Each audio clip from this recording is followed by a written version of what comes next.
صباح الفل عليكِ حبيبة قلبي، صباحك رضا من الرحمن، صباح الرمان والحاجات الحلوة دي بقى والعصاير الفريش، يالّا بينا كده معانا أحلى رمان. أنتِ عارفة إن إحنا دلوقتي في موسم الرمان، قومي بقى كده اتنشطي وهاتي لِك كيلو رمان وتعالي اعرفي الطريقة الصحيحة لتقشير الرمان. زي ما أنتِ شايفة كده جبته وغسلته وبعد كده باقطّعه 4 فصوص، لإن يعني الرمانة هي عبارة عن 4 فصوص. أنا الطريقة دي عرفتها من صاحب محل عصير، أنا شُفته بيقشّر رمان بالشكل اللي أنتِ شايفاه ده كده، فحبيت أعرف السهولة دي جاية منين. بس طبعًا هو بيقشّره بحرفنة عن كده كمان.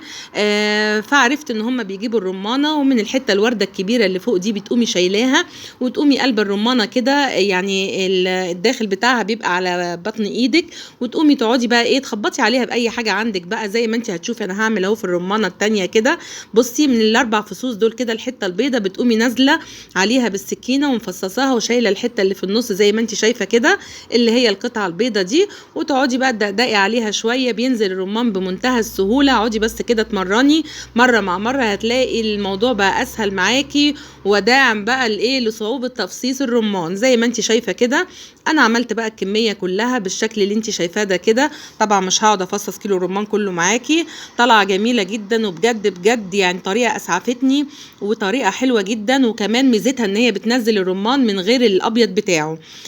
زي ما أنتِ شايفة كده طبعًا في ناس بقى بتحب تاكل الرمان كده الحب بتاعه، وفي ناس بتحبه عصير، فأنا عملت لِك الاتنين. لو أنتِ هتاكلي الحب بتاعه هو ما شاء الله مسكّر مش محتاج حاجة يعني، بتجيبي البولة بتاعتِك بقى وبتحطي الرمان وبتاكليه، وهو بُصّي أحمر إزاي وجميل مش محتاج لا سكر ولا عسل ولا أي حاجة.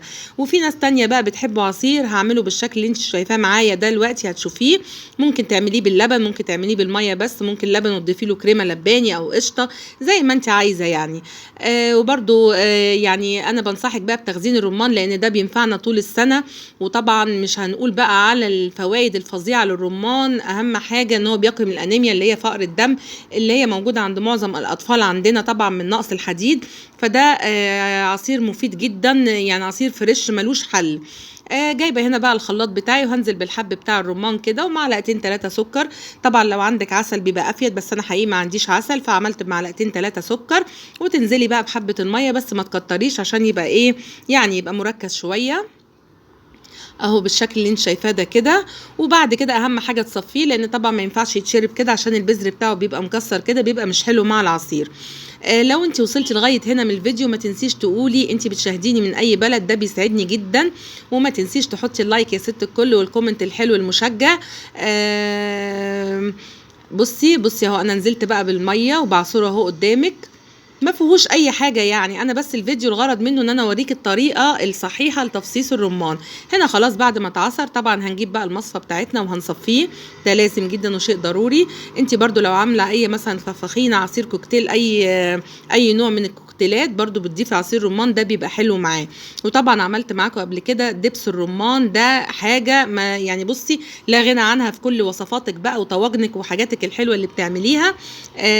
فيا ريت أنصحِك إن أنتِ تعمليه، بيبقى أفيد من برّه، طبعًا برّه بيبقى فيه مواد حافظة، لكن أنتِ لو عملتيه في البيت بأسهل طريقة أهو بُصّي أنا باوريكِ الطفل ده بيتعمل دبس رمان، مع طبعًا بتضيفي له رمان يعني رمان حَب فبيبقى روعة. خلاص هنا كده بعد ما صفيت بقى العصير بتاعي جيبي بقى الكاسة الحلوة كده، روّقي على نفسِك كده بقى عشان إيه، تعدلي مزاجِك وتقومي تشوفي اللي وراكِ وتبدئي روتين يومِك.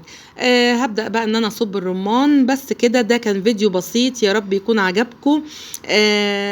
قومي بقى اتنشطي وابدئي يومِك كده واعملي عصير رمان. لو عجبِك الفيديو ما تنسيش بقى الشير واللايك والكومنتس والحاجات الجميلة التشجيعية دي. بُصّي بقى الجمال، بُصّي بقى العصير بجد رايق، يعني حاجة فاخر من الآخر. والرمان دلوقتي الموسم بتاعه زي ما قُلت لِك وسعره رخيص جدًا، تقريبًا الكيلو ب5 جنيه، عملتِ أحلى عصير فريش.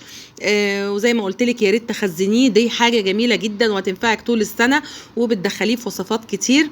باحبكم في الله، دمتم موفقين ودمتم في رعاية الله، والسلام عليكم ورحمة الله وبركاته.